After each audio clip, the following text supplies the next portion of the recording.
বহাগীৰ আগমনে অসমীয়াৰ মন হৈ পৰিছে প্ৰাণোচ্ছল। ঢোল পেপাৰ গুমগুমনিত বজন জনাইছে ৰাজ্যৰ চৌদিশ। ৰহন সানি ধৰালৈ নামি আহিল বসন্ত। বহাগৰ আগমনে সলাইছে প্ৰকৃতিয়ে ৰূপ। গছৰ ডালে ডালে যেন গজি উঠিছে বসন্ত। পোখা মেলা কোমল কুঁহি পাতেৰে প্ৰকৃতি সলালে ৰূপ।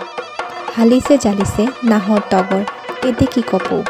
কপৌ ফুলে বহাগৰ সুবাস বিলাই নাচনীৰ মেঘেৰে কোপা শুৱনি কৰিছে। জাতিৰ স্বাভিমান ৰঙালী বিহুৰ আনন্দত মতলীয়া হৈ উঠিছে নামনিৰ পৰা উজনিলৈ। নগৰ চহৰ গাঁৱে ভূঞে সৰ্বত্ৰ এতিয়া ঢোলৰ গুমগুমনি। ঢোল পেপাৰ চেৱত নাচনীৰ মন হৈ পৰিছে ৰঙীন। চ'ত মাহৰ সংক্ৰান্তিৰ দিনাৰ পৰা আৰম্ভ কৰি বহাগৰ ৬ষ্ঠ দিনালৈ পালন কৰা হয় সাত বিহু। চ'তৰ সংক্ৰান্তিৰ দিনা গৰু বিহু। সেইদিনা গৰুক লক্ষ্মী হিচাপে জ্ঞান কৰি পূজা অৰ্চনা কৰা হয়।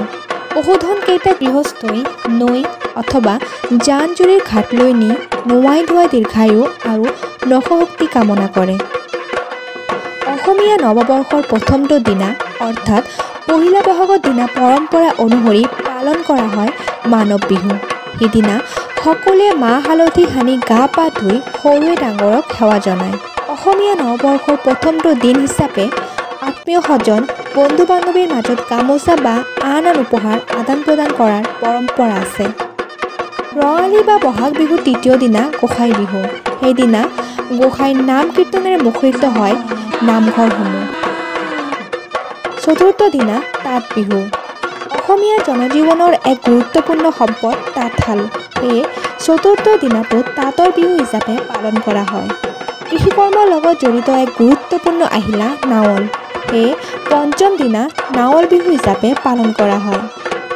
বহাগৰ ৬ষ্ঠ দিনা বিবাহিতা জীয়ৰী পিতৃৰ গৃহলৈ আহে।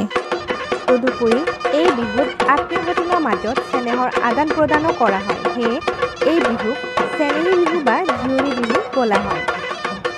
চেৰা বিহু। বহাগৰ ৭ম দিনটোত পালন কৰা হয় চেৰা বিহু।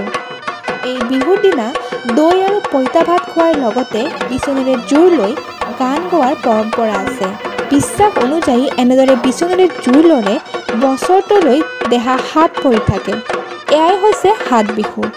ৰঙালী বিহু ৰঙেৰে ৰঙীন হৈ অসমীয়াই পালন কৰি আহিছে সাত বিহু।